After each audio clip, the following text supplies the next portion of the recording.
बहुत सारे नौजवान है ना, नोटबंदी में जिन्हें भविष्य दिख रहा था, अब चप्पलें चटका रहे हैं। अब इनके पास जवाब नहीं है बोलने का, जिन्हें हम अंधभक्त कहते हैं। एक बेटी थी दिल्ली में कनॉट प्लेस पे, बहुत डांस करके उसने वीडियो बनाया था, बहुत वायरल हुआ था कि नोटबंदी के भविष्य में बहुत अच्छे परिणाम मिलेंगे। ठीक है, अब शायद वो शादीशुदा होकर बच्चे वाली हो गई होंगी, उनसे पूछो क्या परिणाम है नोटबंदी के। देखो 6 साल में तुम्हारे मोदी ने क्या कर दिया। अब आगे आने वाले 20 साल में देश को वहाँ ले आओगे जहाँ 2014 में मनमोहन सिंह जी ने दिया था। चिंता करने का विषय है देश के नौजवानों। आपका देश लूटा इन संघियों ने, श्री राम के नाम पर, हिंदुत्व के नाम पर हमारे ऊपर काले कानून बना रहे हैं। इन सब भाजपा नेताओं की बेटियां मुसलमानों से शादी कर सकती हैं, मैं नहीं कर सकता। क्यों नहीं कर सकता? कौन सा कानून है ऐसा देश में? मैं ये जानना चाहता हूँ। लव जिहाद पर कानून कौन बनाता है? जो भगवाधारी पहना सन्यासी कभी भेदभाव नहीं करते, ये रावण है। और इस आदित्यनाथ योगी को, रावण को बता देना चाहता हूँ, ये किसान अंगद हैं। रावण की लंका में अंगद का पैर हटा था? नहीं हटा था, किसान भी नहीं हटेंगे। इन्हें वार्ता का तो केवल देश को गुमराह करने वाला काम है। अब ये पॉइंट ढूंढना है कि हम कैसे हिंदू मुसलमान करें, क्योंकि बंगाल में भी चुनाव है। अब इस आंदोलन को कैसे ये खराब कर सकते हैं? इन्हें आज तक आंदोलन कुचले हैं। आज़ादी की लड़ाई लड़ रहे थे तब भी संघी हमारे आंदोलन को कुचल रहे थे। भगत सिंह के खिलाफ गवाही देने वाले जे, नमक के आंदोलन के खिलाफ जे, आज भारत छोड़ो आंदोलन के खिलाफ जे, देश में जब से सत्ता में आए हर आंदोलन के खिलाफ जे, आज भी किसानों को कई जगह पे इन्होंने नज़रबंद कर रखा है।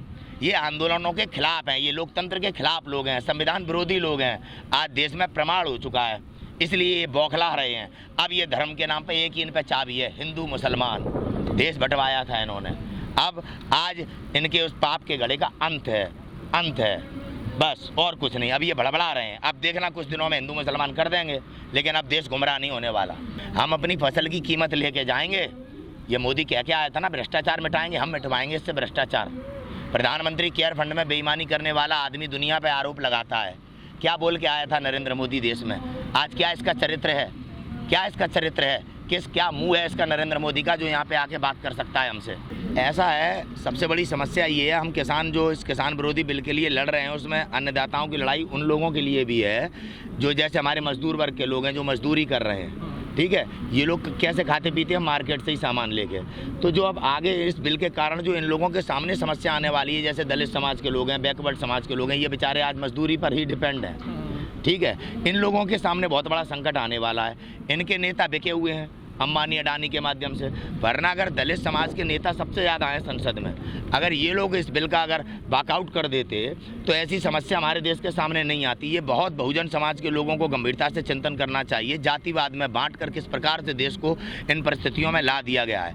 आज देश के बहुजन समाज से आपके माध्यम से निवेदन करता हूँ, आइए आप लोग अपने बच्चों के भविष्य के लिए लड़िए। ये बिल देश के तमाम लोगों के लिए उनकी जीविका छीनने का कार्य कर रहा है। अपर कास्ट के लोगों ने तो कभी भी ऐसे काम करे ही नहीं। अपर कास्ट के लोग तो इन सत्ता विरोधियों के साथ खड़े हुए हैं। नरेंद्र सिंह तोमर मेरे समाज का है। ये कभी कहते हैं मैं किसान हूँ, ये कहाँ है किसान? राजनाथ सिंह जब विपक्ष में थे तो किसान के बेटे थे। आज बात करने क्यों नहीं आ रहे राजनाथ सिंह? मुझे बता दें आगे राजनाथ सिंह, भंडारण से कौन सा लाभ हो जाएगा? भंडारण से गरीब मरेगा या गरीब को लाभ मिलेगा? आपने बहुजन नेताओं की बात करी है, 131 दलित सांसद हैं लोकसभा में। जब दलितों पर अत्याचार होता है और गलत काम होता है, वो तो तब भी सामने नहीं आते हैं। हाँ, अभी लॉकडाउन में कौन सा सामने आ गया? या कौन सा अपने समाज में गया? वाल्मीकि समाज की बेटी को जला दिया गया। कितने आए सांसद? आज समाज, देश को ये समझना पड़ेगा। आज ये लड़ाई पूरे देश की लड़ाई है।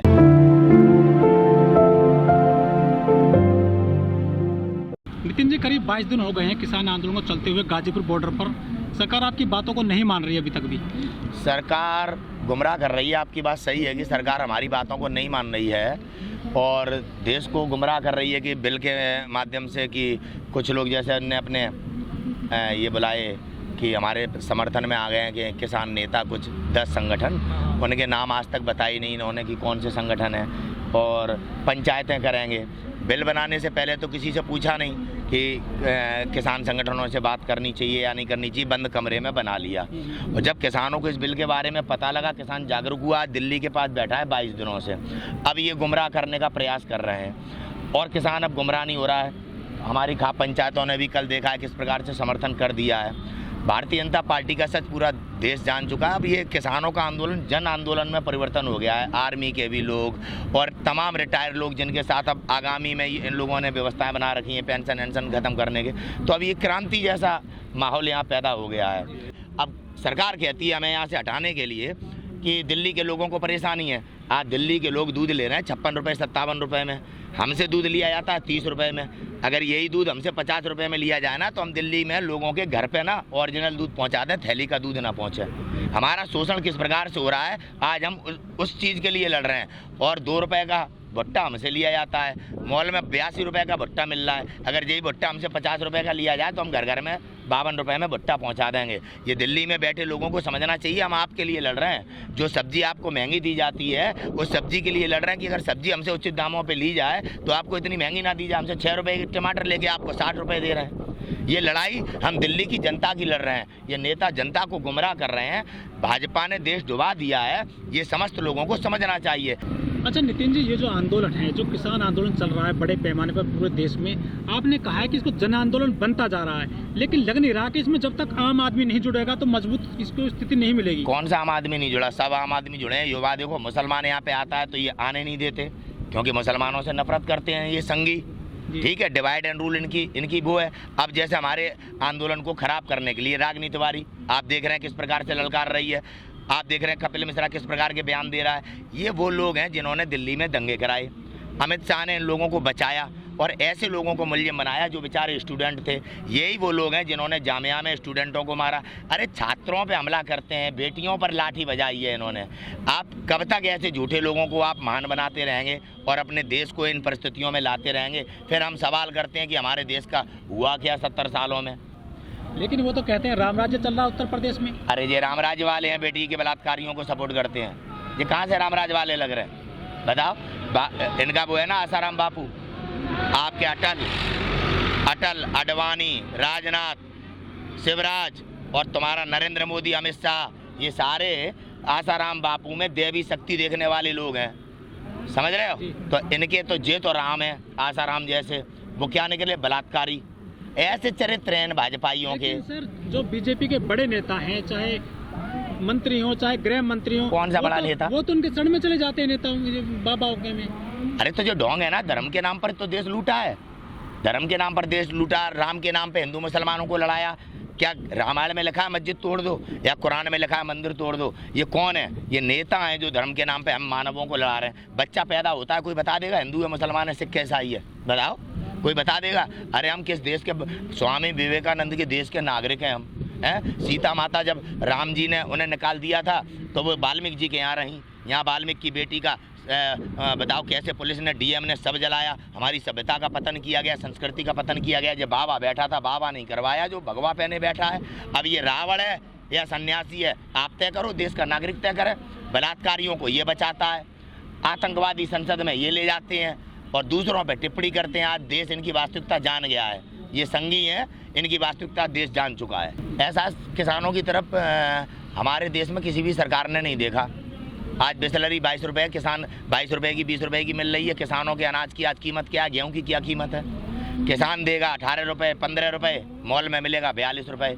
ये किस प्रकार का अत्याचार किसानों के साथ होता रहा है? आज किसान जागरूक हो गया है। जब रेलवे का निजीकरण हो रहा था, देश बोल रहा था, और इस पीएम ने देश को इसी प्रकार से, जैसे जो गुमराह करता है ना, राष्ट्रवादी है, देश हित तो सर्वोपरि है पीएम का, कितना बड़ा झूठा है देश समझ चुका है। समझे? बिहार में रैली में कह रहा था रेलवे की आत्मा से जुड़ी है। इसी पीएम ने, चाहो तो वीडियो दिखा दूंगा, नरेंद्र मोदी ने, रेलवे मेरी आत्मा से जुड़ी है, विपक्ष तुम्हें गुमराह कर रहा है। इसने अपनी आत्मा बेच दी। ये राष्ट्र हित करेगा, ये देश हित का सर्वोपरि है। ये इतना बड़ा झूठा, हमें शर्म आती है। ये देश का प्रधानमंत्री है। आज तक देश का कोई ऐसा प्रधानमंत्री बना है जिसने देश की जनता से झूठ बोला हो? बताइए आप। भैया किसानों के, गरीबों के पैर धो के वोट मांग रहा था 2019 में। मैं आपको बताऊँ, आप इस पर भी आ जाओ। इंदिरा गांधी की इमरजेंसी पे जो पीएम बहुत बोलता है, ठीक है? इमरजेंसी क्यों लगी थी पता है? इंदिरा गांधी का चुनाव निरस्त कर दिया था जगमोहन ने, उत्तर प्रदेश के हाईकोर्ट ने, यूपी के हाईकोर्ट ने। इंदिरा गांधी प्रधानमंत्री थी, न्यायपालिका कितनी स्वतंत्र थी। बोबड़े साहब देख लेना, समझ लेना, मेरी बात को सुन लेना। चीफ जस्टिस ऑफ इंडिया, कितनी न्यायपालिका स्वतंत्र थी इंदिरा गांधी की सरकार में। और आज 2019 का चुनाव जिसमें पीएमओ का पूरा सहयोग लिया गया, हेलीकॉप्टर से सामग्री पहुंचाई गई, बिहार बंगाल में धर्म का इस्तेमाल करके चुनाव लड़ा गया। इसी आधार पर चुनाव निरस्त कर दिया गया था इंदिरा गांधी का। और अगर जब इंदिरा गांधी का चुनाव न्यायपालिका ने निरस्त किया तो नरेंद्र मोदी का चुनाव कैसे संवैधानिक है? मैं ये बोबड़े साहब से पूछना चाहता हूँ। ये गैर संवैधानिक चुनाव है जिस सरकार में आज देश चल रहा है। अगर कोई भी देश का न्यायपालिका मेरी बात को गलत कर दे तो जो सजा देना चाहे मैं लेने को तैयार हूँ। ये गैर संवैधानिक चुनाव, ईवीएम भी चोरी हुए। अमित शाह के सिवा कौन ईवीएम चोरी करेगा? कोई चोर नहीं चोरी करेगा, चोरी करेगी राजनीतिक दल जो सत्ताधारी होगा। इन्होंने ईवीएम चोरी करके सरकार बनाई और धर्म का उपयोग किया। आप देखिए जजमेंट रखा हुआ है, इंदिरा गांधी का चुनाव क्यों निरस्त किया गया था।